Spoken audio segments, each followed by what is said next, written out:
Yes, dear students, just I am going to teach you biology for class 8.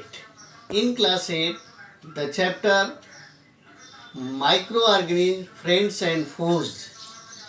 This will be the last topic, and name of the topic is the food preservation. In this topic, we will try to explain what is the food preservation, what is the rancidity, and lastly I will explain the different methods of the food preservation. तो समझने का प्रयास करते हैं the topic food preservation. Yes, the definition of the food preservation. Food preservation is the process of treating and handling of the food so as to stop or greatly slow down the spoilage caused or accelerated by the microorganism. Means the food preservation ये food का treating और handling है. किस लिए? To stop और greatly slow down the spoilage. Spoilage को slow करने के लिए या रोकने के लिए. What is spoilage? Spoilage is the loss of the quality, edibility और nutritive value, and these are generally caused by the micro organism. Preservation usually involves preventing the growth of the bacteria, fungi and other microorganisms, as well as retarding the oxidation of the fats which cause rancidity. ये food का preservation generally involve होता है bacteria, fungi and other सूक्ष्म जीवों की growth को बचा करके, रोक करके, and oxidation of the fats. And oxidation of the fats generally cause the rancidity. Sometimes question asks what is the rancidity and which causes the rancidity. Generally oxidation of the fats causes rancidity, and rancidity means having a disagreeable odor or taste due to the decomposition of the oils or fats. Generally rancidity क्या है? कभी कभार देखें कि जो package food items होते हैं उनका डिसएग्रेबल ऑर्डर जब वो खुले रह जाते हैं तो उनका टेस्ट भी खराब हो जाता है और दुर्गंध भी आने लगती है. ये क्यों होता है? क्योंकि वो जो फूड आइटम्स होते हैं वह जनरली उनको फैट्स और ऑयल्स में बनाए गए होते हैं और उनका डिकम्पोजिशन हो जाता है, और डिकम्पोजिशन के बाद उनकी गंध, ऑर्डर और टेस्ट दोनों चेंज हो जाती है.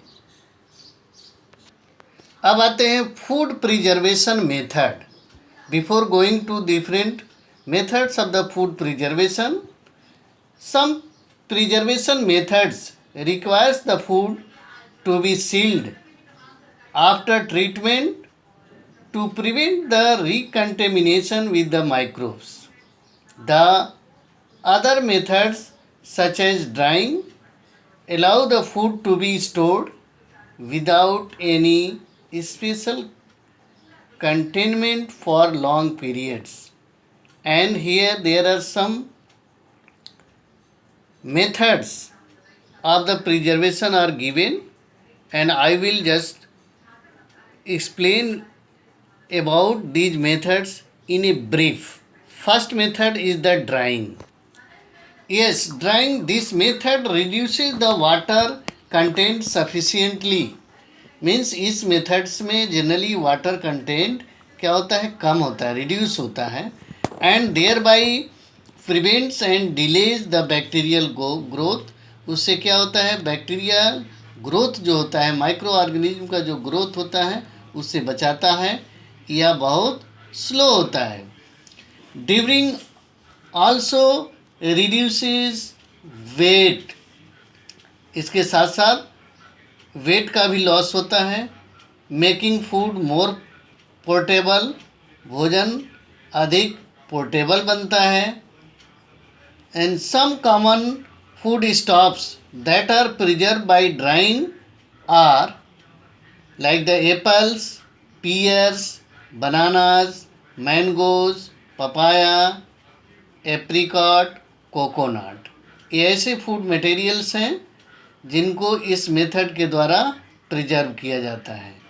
Drying is also the normal means of the preservation of the cereals like the grains such as wheat, maize, oat, barley, rice, millet and rye।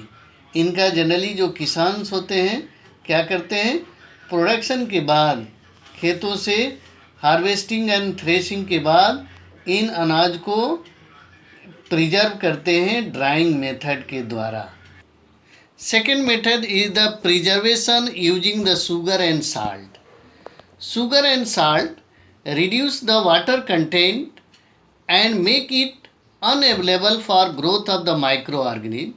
क्योंकि शुगर और साल्ट क्या करते हैं, जब इनको फूड आइटम में मिला दिया जाता है तो वाटर कंटेंट को रिड्यूस करते हैं और इसको बैक्टीरियल ग्रोथ से या माइक्रो ऑर्गेनिज्म के ग्रोथ से रोकते हैं। As a result the food gets preserve, इसके परिणाम स्वरूप भोजन संरक्षित रहता है। Meat and fish are cooked with salt to check the bacterial growth. Meat और फिश को that are covered with the salt क्या करता है, बैक्टीरियल ग्रोथ से रोकता है। Some pickles are also preserve by addition of a specific quantity of the salt. जैसे घर में प्राय जब अचार बनाए जाते हैं तो उनमें भी कुछ मात्रा में साल्ट मिला दिया जाता है ताकि वो ख़राब ना हो, उसमें बैक्टीरियल ग्रोथ ना हो। Jams and jelly are usually preserve by adding of sugar. और जैसे जैम और जेली जब तैयार किया जाता है तो उसमें शुगर मिला दिया जाता है so that it can remain preserve for a long period of time. Yes, third is the preservation using acetic acid. Acetic acid का कॉमन नेम है vinegar and that is used in the manufacture of the several pickles product. बहुत से अचार के product में इस vinegar को, जिसको हिंदी में बोलते हैं सिरका और इसको साइंस में बोलते हैं एसिटिक एसिड, मिला दिया जाता है। ये विनेगर क्या करता है, stops the growth of the micro organism, micro organism के ग्रोथ को रोक देता है। Citric acid, phosphoric acid also used in carbonated बिवरेजेज and fruit drinks. बहुत से फ्रूट ड्रिंक्स होते हैं, बहुत से कार्बोनेटेड बिवरेजेज होते हैं जिसमें साइट्रिक एसिड और फास्फोरिक एसिड को मिला दिया जाता है। किस लिए, for both flavouring and preservation. Flavour भी देते हैं, प्रिजर्व भी करते हैं। Yes, preservation using the chemical preservatives. Chemical preservatives like the sodium benzoate and potassium meta bisulphite, short में इसको बोलते हैं KMS, पोटेशियम मेटा बाइसल्फाइड को, that are used to preserve jams, jellies and pickles. These chemicals generally inhibit the growth of the microorganism। Next आते हैं heat and cold treatment.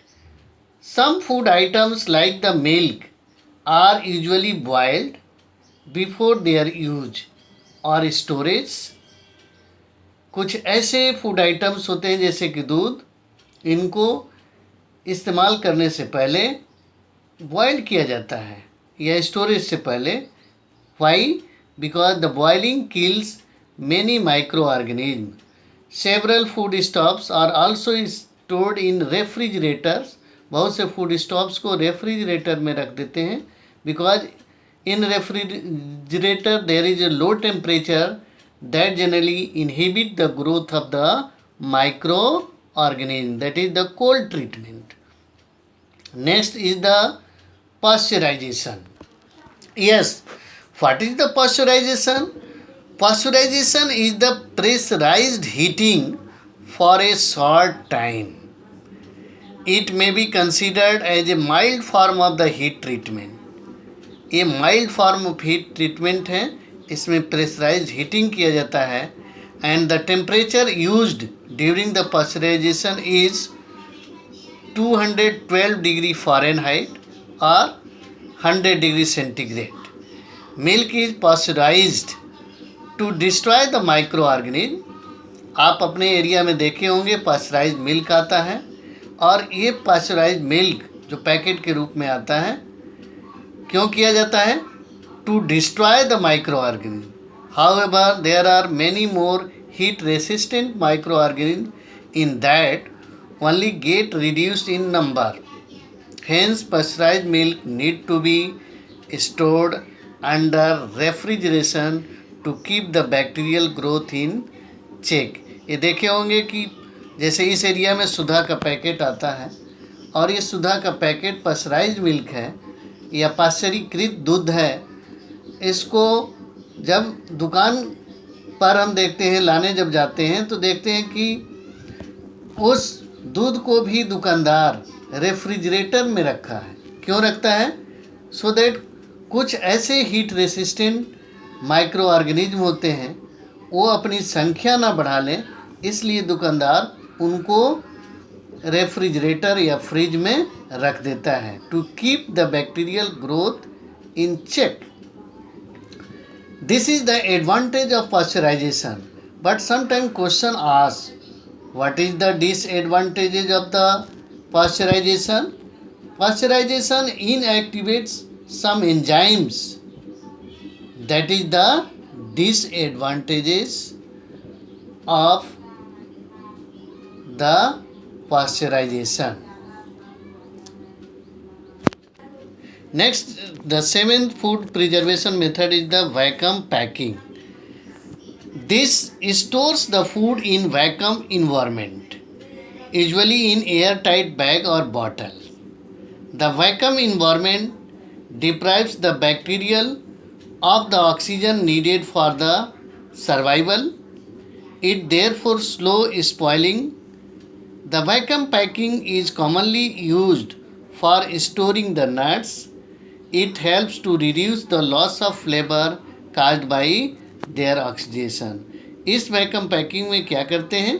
हम air tight bag या bottles में generally food items को रख देते हैं, और ऐसा बैक्टीरिया को ग्रोथ करने के लिए ऑक्सीजन चाहिए, उसमें ऑक्सीजन होता ही नहीं है. इससे क्या होता है? स्लो स्पॉइलिंग होता है, बहुत धीरे धीरे भोजन खराब होता है, यानी बहुत दिनों तक भोजन प्रिजर्व रहता है. और इसका इस्तेमाल जनरली नट्स को स्टोर करने के लिए, because this generally helps to reduce the loss of flavour का लॉस. और ये फ्लेवर कैसे चेंज होता है? caused by their oxidation. Earlier just I have explained in topic rancidity. The eighth food preservation method is the canning, and it involves the cooking food and sealing it in a sterile cans or jars, the followed by boiling the containers to kill or weaken any remaining bacteria. That is a form of sterilisation. Means canning और bottling में सबसे food item को cans या jars में रखने से पहले उस बॉटल्स को स्टेरिलाइज किया जाता है, और स्टेरिलाइज करने के बाद ही उसमें फूड आइटम को डाला जाता है.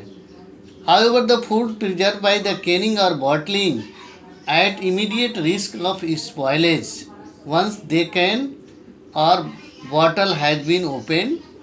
कभी कभार अगर बॉटल खुल जाए या कैन खुल जाए तो इसमें चांसेज रहते हैं भोजन खराब होने के। At the time the cans और jars get damaged and so puffing और इनलार्जमेंट, उस केस में कभी अगर गलती से खुल गए तो देखते हैं या डैमेज हो गया जार्स, तो उसमें पफिंग या इनलार्जमेंट या growth of the micro organism show होता है। This indicates the spoilage of food, जो भोजन खराब होने का संकेत होता है। The food in such puffed और enlarge container should never be consume, इसलिए खुले हुए केन्स या जार्स के फूड आइटम्स को कभी भी कंज्यूम नहीं करने चाहिए। Otherwise what will happen, they can cause the food poisoning. About it you have study in earlier video. And last is the freezing method. When are kept at below the freezing temperature, more chemical changes take place at a reduced rate, that only the minor changes are noticeable even after a long period of storage. Means जब food items को हम fridge में जिसमें low temperature है रख देते हैं तो क्या होता है कि there is only minor change होता है and that are noticeable even a long period of storage. पहले नहीं दिखाई देता है, बहुत अधिक दिनों के बाद ही दिखाई देता है। However micro organism are generally more resistant to the cold than to the heat. Micro organism यानी अधिक प्रतिरोधी होते हैं कोल्ड के हीट की अपेक्षा।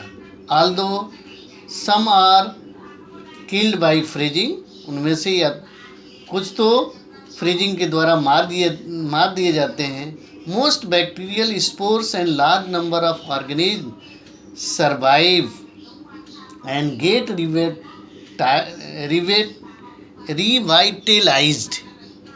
revitalized when the food is thawed।